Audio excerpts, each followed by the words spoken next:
Quiero darle la bienvenida a mi siguiente invitado. Él es el doctor economista también y rector de la Universidad Nacional de Ingeniería, Alfonso López Chau. ¿Cómo está? Buenas tardes y muchas gracias por estar en Conéctate con Mayra. Buenas tardes y muchas gracias a usted por su amable invitación.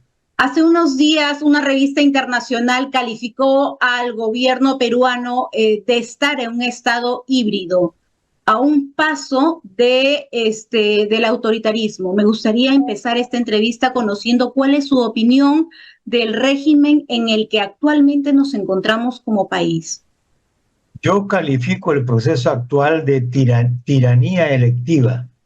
El concepto fue acuñado hace muchos años en el pensamiento político clásico y se entendía por tiranía electiva aquellos regímenes que aparentemente eran democráticos, pero su esencia estaba vaciada de contenido democrático. Y sobre todo cuando se cooptan o se controlan todas las instituciones. Eso hace que no exista la disidencia. Y cuando en una sociedad no existe la disidencia, esa es una sociedad muerta o destinada a morir. Ese es el enfoque que hemos dado. No entendemos cómo es que se hace lo que se está haciendo. Hay que tener un desamor profundo por el país para hacer lo que se está haciendo, que significa anteponer los intereses personales, sacrificando los intereses más generales. Es como si en una familia un hijo sacrificara todas las normas familiares, toda la estabilidad del papá, de la mamá, de los hermanos, con tal de él sobresalir o él conseguir sus propios intereses. Eso es lo que está ocurriendo y por eso digo que tiene que haber, no diré odio, pero sí un gran desamor por el país para estar haciendo lo que se está haciendo. En lugar de pensar, son muchas las personas que sostienen que esta es la hora del Perú, que los astros se han alineado con una serie de proyectos, megapuerto, el hidrógeno verde, el litio, el aeropuerto, la carretera central, y sin embargo, lo que está dañando a la familia es este hijo o grupo de hijos peruanos que vulneran toda estabilidad necesaria para avanzar a la velocidad que requieren los acontecimientos. Yo creo que más que un desamor hacia el Perú, las personas que amamos a nuestro país y que conocemos la realidad, que sabemos la situación que pasa, no solo acá en Lima, y también en Lima, en muchas zonas, pero no en el centro, no en la parte política, sino en el interior del país, donde está la verdadera problemática, es doloroso, porque conocemos cuál es la verdadera realidad. Ahora, a mí me gustaría preguntarle si usted tiene alguna opinión en cuanto a lo que se viene mencionando de una dictadura congresal. Esta semana ha pasado muchos sucesos.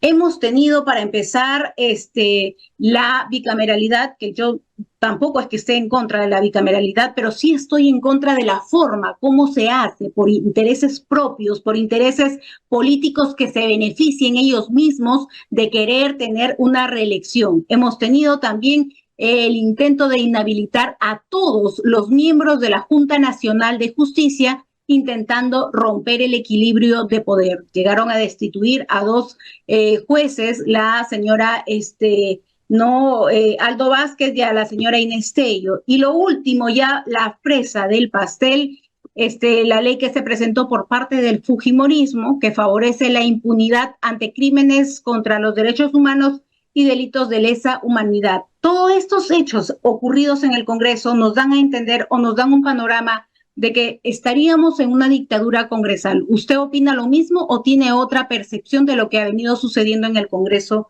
de nuestro país? Sí, yo creo que el nombre y el calificativo es preciso. Estamos ingresando a una dictadura congresal. Cuando yo recuerdo, como antecedente lejano, en otro país, George Washington fue autorizado por el Congreso a formar un ejército para liberar a su país. Lo consiguió y lo que él hizo fue devolver al Congreso la majestad de la decisión. Postuló, ganó por 4 años, volvió a reelegirse por 4 años y luego dijo nunca más, a pesar de que todo el mundo se lo pedía. Privilegió el desarrollo futuro de su nación. En este caso es exactamente al revés. No hay la más mínima decencia de tener una posición,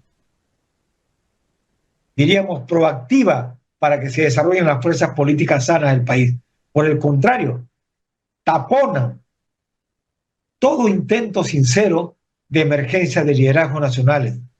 Ellos han podido aprobar la bicameralidad, pero no su reelección. Ellos, en un gesto de desprendimiento, ni siquiera de desprendimiento, sino de realismo político, debieron decir: el pueblo cree en la bicameralidad, como usted lo acaba de decir, pero no nos quiere a nosotros.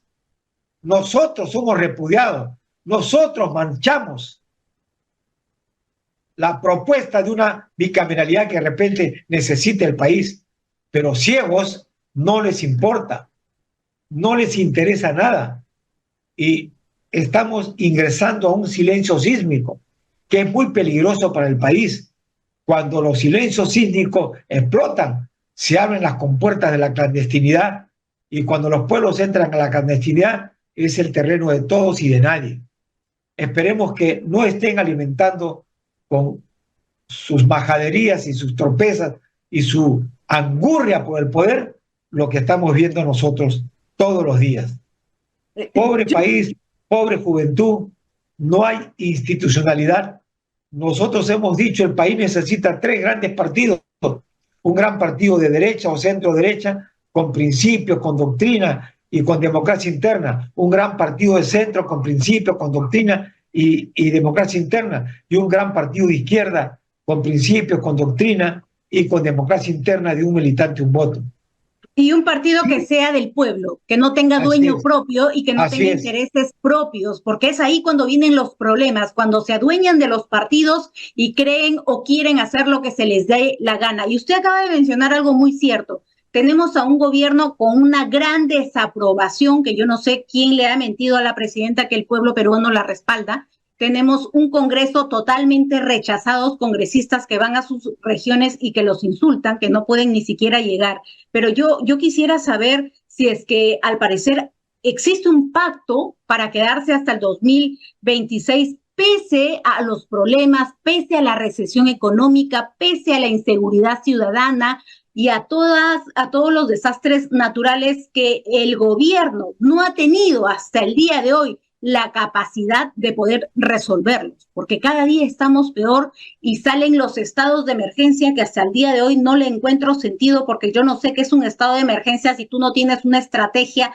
para resolver un estado de emergencia. Sacar a nuestra fuerza militar sin armas, sin ni siquiera tener un plan estratégico, no es un estado de emergencia, es una burla para todos los peruanos. No ha podido, no ha estado a la altura el gobierno de la señora presidenta Dina Boluarte, pero este gobierno y este Congreso se resisten a salir. Yo quiero saber su opinión sobre el pacto que aparentemente hay, si usted cree que se pueda llegar a un adelanto de elecciones, aunque lo dudo, pero me gustaría conocer su opinión. ¿Qué pactaron ahí que no les permite ninguno de los dos darse cuenta de la realidad del país? Yo creo que hay el gran temor de que surjan fuerzas políticas sanas que tomen y les tomen cuenta de lo que ha ocurrido en el país, de los más de 50 muertos, del despojo que ocurre y del abandono que ocurre al interior del país, de humillar a las Fuerzas Armadas y empujarlas a una ruta que la aleja de su pueblo, cuando debiera ser exactamente todo lo contrario. Creo que es una ceguera, es una tosudez lo que está ocurriendo en el país. Pero yo confío que más tarde que temprano las fuerzas sanas del país, las fuerzas políticas sanas que existen, la juventud sana que existe en todo el territorio nacional, en algún momento entrarán en conciencia plena y dirán, es preferible la salvación del país, la liberación del país, a tolerar a esto que en algún momento la gente llamó, como Jorge Basadre, la pestilencia. La pestilencia porque significa que se inocula en el alma del pueblo, de los pueblos, sentimientos poco sinceros, sentimientos criminales, sentimientos de abuso de poder, y eso llega un momento en que tiene que decir el pueblo, basta, basta de tanta prepotencia, basta de tanto abuso. Ese momento seguramente va a llegar. Ya hay fuerzas políticas sanas que están conversando, fuerzas políticas sanas que están dialogando, que han presentado sus firmas, algunos ya están reconocidos, el Partido del Trabajo ya ha sido reconocido, Nuevo Perú está sacando su firma, Primero la Gente ya está reconocido, y eso se está dialogando, y en algún momento dado seguramente emergerá una fuerza poderosa para que las cosas sean detenidas. Definitivamente lo que usted acaba de mencionar es cierto, nos quitaron el derecho también a protestar, a levantar la voz, incluso hasta los medios de comunicación, porque llegaron al extremo de sacar leyes que si nosotros informábamos de la situación tan terrible, de las masacres, de los asesinatos, de las ejecuciones extrajudiciales que tuvieron en las protestas, nosotros íbamos a terminar denunciados. Llegaron a intimidarnos, nos quitaron el derecho e intentaron callarnos, pero aún así nosotros seguimos firmes en esta lucha por recuperar a nuestro país. Yo quiero entender y quiero hacerle esta pregunta porque no sé si hemos llegado como país a tocar fondo o hemos llegado a un punto donde se ha ventilado algo que siempre ha pasado y que recién nos estamos dando cuenta de cómo se manejaba el país años anteriores. Y le hablo por la presunta organización criminal liderada por la ex fiscal o fiscal suspendida Patricia Benavides, de fiscal de la Nación, el Ministerio Público, instituciones autónomas públicas que están totalmente debilitadas, que han perdido fuerza, instituciones que han podido presuntamente llegar a tener contacto con congresistas para delinquir, porque esto es un delito, la compra de votos para favorecerse, ¿no? Y esto ya ha llegado a extremos, porque congresistas lo han aceptado, que sí, es cierto, yo he pedido un favor que saquen a 2 fiscales,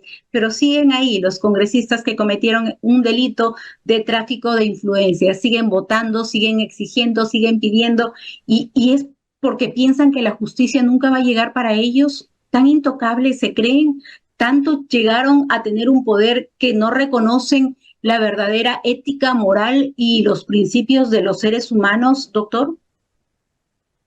Un primer comentario. Yo soy de los que creen que los países, que los pueblos nunca tocan fondo, nunca van al fondo. Antes de eso siempre hay unos resortes, unos instintos de conservación que hacen que los pueblos se levanten y luchen por su destino. En mi diagnóstico que hemos hecho en reiteradas oportunidades, el mal del Perú es que ha arrastrado la presencia de élites malhechoras desde hace más de 200 años. El Perú ha sido gobernado por élites malhechoras que han antepuesto sus intereses personales, de grupos o económicos a los destinos y al proyecto nacional de un país. Esto requiere ser reemplazado por élites bienhechoras. Cuando un país es gobernado por élites malhechoras, es una desgracia para el país que la sufre. Cuando son gobernados por élites bienhechoras, es una bendición para el país que cobija a estas élites. Urge, por lo tanto, abrir las compuertas para dar paso a los liderazgos jóvenes, como usted en los medios de comunicación, como tantos jóvenes que hay en la universidad. Hay que decirle a la juventud que se organice en lo que sea, grupos culturales, grupos deportivos, grupos artísticos, grupos de investigación, pero finalmente grupos políticos. La juventud tiene que sentir que ahora es su momento, no es el futuro, es ahora que el país necesita de los liderazgos de las juventudes de todas las regiones. Creo que estas élites bienhechoras tendrán que decirle al país, basta. Estas élites bienhechoras tendrán que decir, insurgimos frente a tanto vicio, frente a tanto asesinato, frente a tanta maldad. Se impone de repente la desobediencia civil pacífica para poder propiciar un gran cambio. Han tomado todas las instituciones y eso debe cesar y debe acabar, indudablemente. Quiero irme con esta pregunta, no tenemos mucho tiempo, pero nace una nueva esperanza, así lo han mencionado, nace un nuevo liderazgo, se podría decir, grupo de jóvenes, pero que también tienen la experiencia y la sabiduría. Ahora Nación. ¿Cuál es el objetivo? ¿Cuáles son los principios? ¿Cuál es la ideología de este nuevo partido que está en proceso, que está en camino y que también tiene las ganas de muchos peruanos de transformar el Perú? Ahora Nación es un esfuerzo de los jóvenes universitarios que se origina en un acontecimiento que todo el país vio. Los jóvenes de Puno, Arequipa y Cusco, junto con los jóvenes de la UNI, conversaron en la UNI cuando las autoridades dieron permiso para que ingresen a la UNI y evitar de que sean asesinados en las calles. Esa es la verdad. Estos jóvenes fueron invitados a Puno a una ceremonia de aniversario de la universidad, a una ceremonia de agradecimiento al rector, y allí, en la ciudad de Puno, nació esta emergencia. Ahora Nación se propone cosas como la construcción de la nación peruana, porque considera que hace 200 años el proceso de constitución de la nación peruana no ha culminado su proceso. Está planteando todo el poder a las regiones para conquistar los mercados del mundo. Está planteando que existan 3 grandes partidos en el país y está planteando que los partidos sean escuela de liderazgo. El primer lugar donde se aprende la política es en estos partidos con el verdadero carácter de partido político. Partidos escuela. El partido político es un pensamiento, es un tanque de ideas. Los militantes entran a un partido para prepararse y ofrecerle al país sus mejores propuestas en economía, en salud, en educación, en vivienda, en soberanía, en hidrógeno verde, en recursos humanos, en el destino sobre la energía del Perú o la energía de petrolera que se pueda considerar como destino del país. Para eso son los partidos, para que emerjan liderazgos al servicio del país. Ahora Nación es una instancia, es un movimiento, según refieren los propios jóvenes, y el rector solamente es un alentador. Si yo he propuesto abiertamente que existan 3 grandes partidos, cuando ocurre que hay un grupo de jóvenes que lo forman, yo los aliento a que tengan éxito. Es un movimiento de centro-izquierda, es un movimiento de izquierda democrática que combina, ¿no es cierto?, su visión por la justicia y su visión por respeto a los derechos humanos y a la libertad. Si alguna consigna cabe para ellos en este momento, sería la de unidad, la de justicia y la de libertad. Unidad, justicia y libertad es un buen lema para esta ocasión. Definitivamente necesitamos tener esa esperanza de que la misma clase política que en este momento gobierna el país no va a volver a poner un pie en el gobierno porque ya hicieron muchísimo daño. Se apoderaron de las instituciones, de los poderes del Estado, hicieron con el dinero del pueblo peruano lo que se les dio la gana. No respetaron la vida de las personas, pasaron por encima de los derechos humanos y eso se tiene que pagar en algún momento, tarde o temprano. Ha sido un gusto tenerlo en el programa. Mío, muchas gracias. Espero tenerlo más adelante. Muchísimas gracias por esta entrevista. Cuando guste. Buenas tardes.